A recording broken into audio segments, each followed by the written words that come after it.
It all adds up.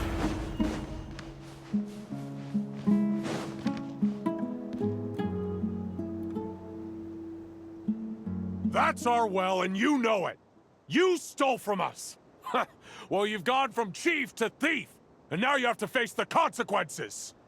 Did you really think you could take our water without permission and get away with it? You're either brave, stupid, or both.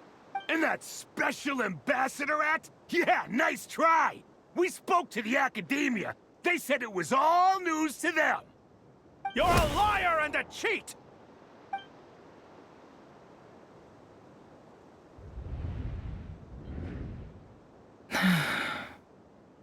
I heard Yehuda gasp, but I don't blame her.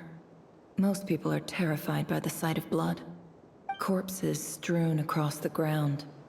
The wounds are clearly from scimitars and daggers. The desert dwellers' weapons of choice.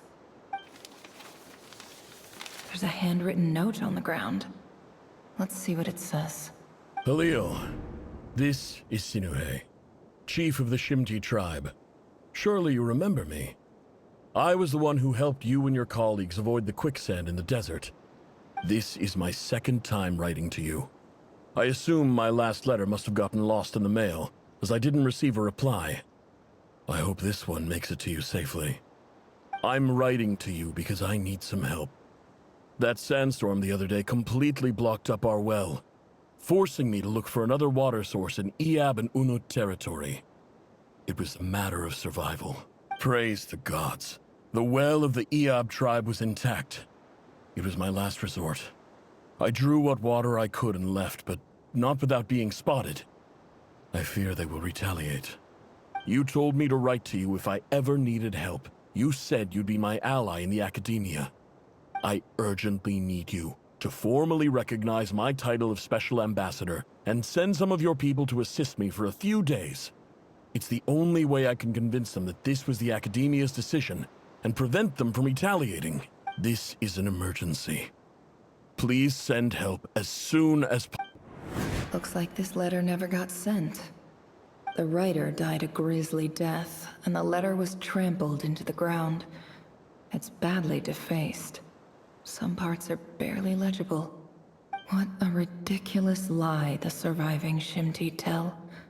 Their whole village was butchered over a sip of water.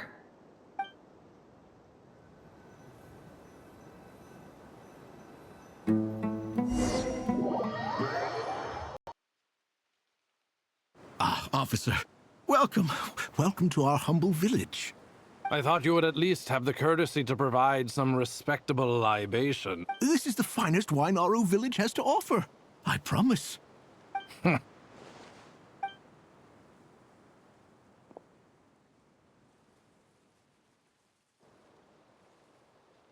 The Academia has agreed to reserve a single space for a candidate from your village. But I remain skeptical of this entire endeavor. I highly doubt anyone in this desert possesses serious academic potential. Please, have faith. If not in us, then in our God. The child we found shows great promise. I beg you, take her away from this place. Give her a chance. Don't let her talent go to waste. I don't recognize her. New arrival? She showed up here a few days ago, and we took her in. She's a really bright kid. Please help. I'm begging you. So, where are you from? Nowhere special. Just a sand dune. What about the rest of your family? How many of you are there? Just the one. It's only you? Correct. So, no brothers, no sisters, no mother or father? Any who have slept on a bed of sand, I call my brothers and my sisters. Apart from that, I have no family. All right. Get over here. Sign your name on the form.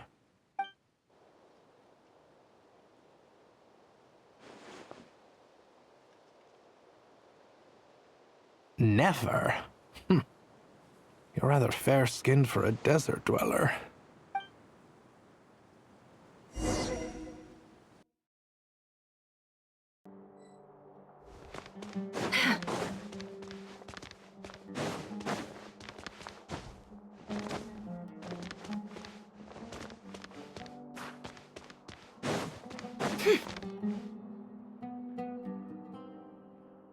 Nefer, this term's assignments have been issued already.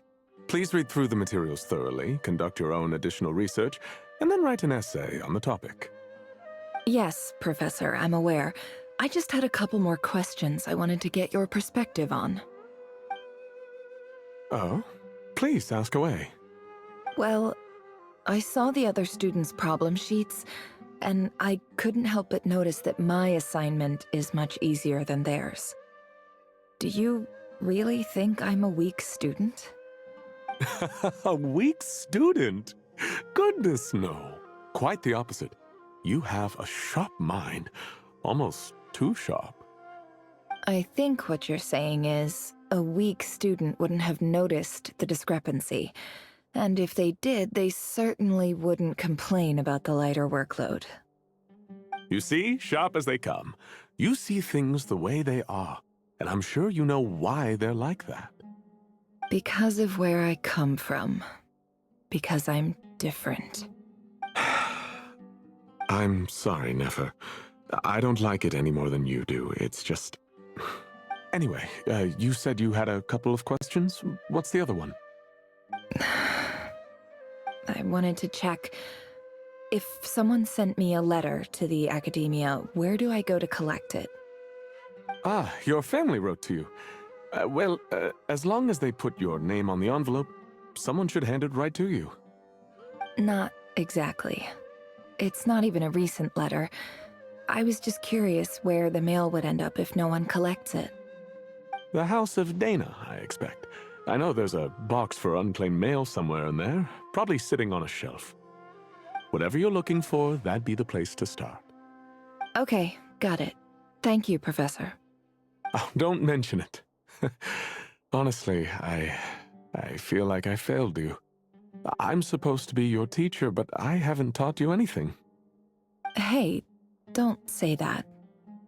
You're a great teacher, and you do your best for all your students. But the rules are the rules. You're not allowed to teach students like me. It's not just the academia either. The whole world bends over backwards for the successful, and leaves the losers to suffer and die. Oh, my dear child. Don't tell me you've given up on life already. I haven't. I just think that if you want to make it in this world, you have to find a way to become successful.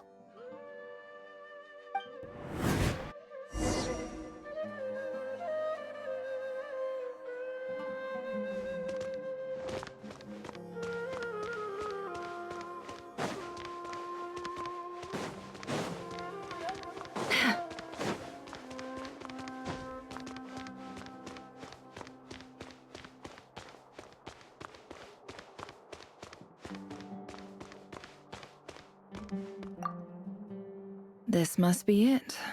A big cardboard box full of unclaimed mail. And probably some letters that ended up here by mistake, too. Let's take a look.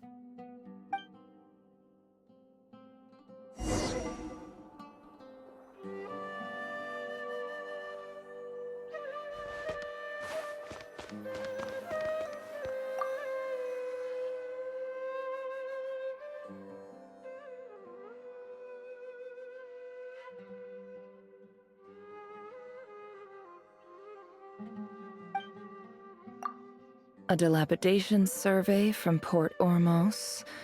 Looks like it's from a Core of 30 representative. What a strange thought. A bunch of mercs losing sleep over rundown buildings. This one was never even opened. I guess the recipient didn't care what the Core of 30 had to say about anything. Who was it addressed to? I don't recognize the name, but it must have been a Kshahrewar professor. This one is addressed to the Amorta Sage. The title is Changes Observed in Satyavada Life Symptoms. Why do all these letters read like full-blown dissertations? Guided by the incense, we became lost somewhere in the forest. All the barriers between levels of consciousness disappeared as our minds soared around in circles, looking for a branch to seek refuge on. In clinical terms, these symptoms fit the description of incense poisoning. The Amurta Darshan strictly prohibits the use of hallucinogenic substances, but I believe there are still people getting away with it. For example, my neighbor who always breaks out into song and dance after using incense. This seems like something the academia would want to know about. Why wasn't it collected? Wait, what's this written on the back? It's so small. The note says, "The sender authored this letter while under the influence of mushrooms. I would send it back, but no return address was provided. Stamped by the Grand Conservator of the House of Dana."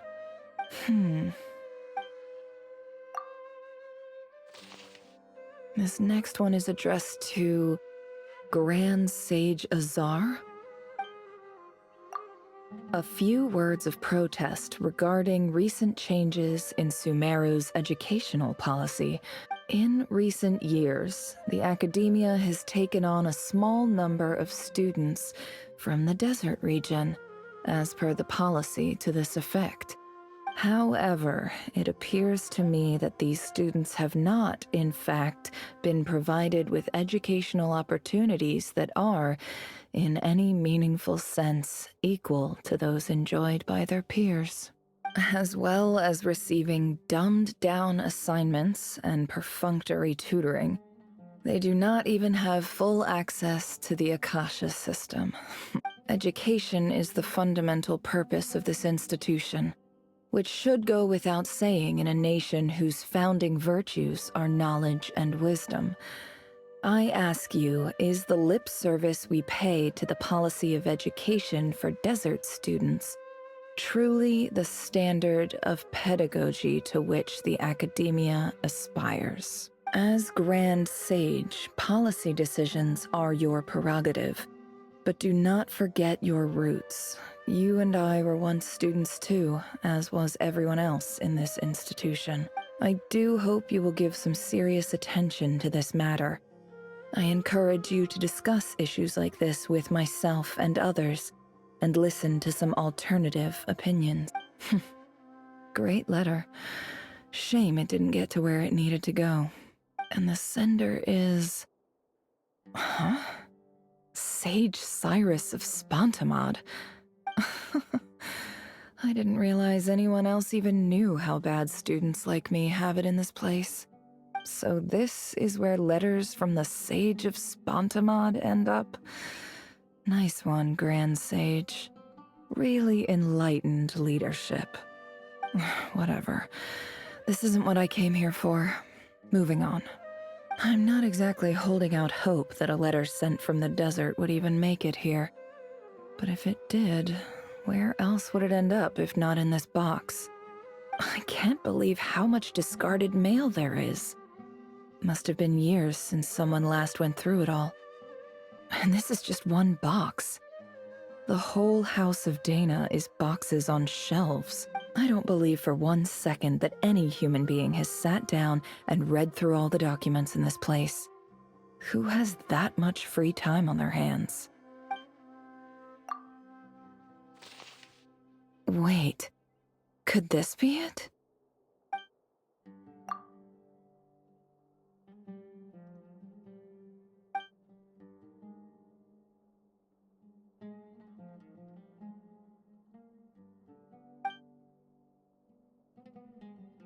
Greetings, Halil. My name is Sinuhe, chief of the Shimti tribe. I was the one who came to you and your colleague's aid when you ran into trouble in the Great Red Sand.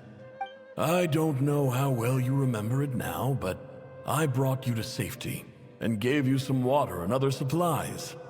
You seemed very pleased and told me your name. In my tribe, learning a person's true name is serious business. And I therefore see you all as friends. You were kind enough to leave your contact details, so we could stay in touch. The Shimti tribe lives a harsh, nomadic existence in the desert. You were sympathetic towards my plight, promising to make me a special ambassador of the Academia and help us find a way to make a better living.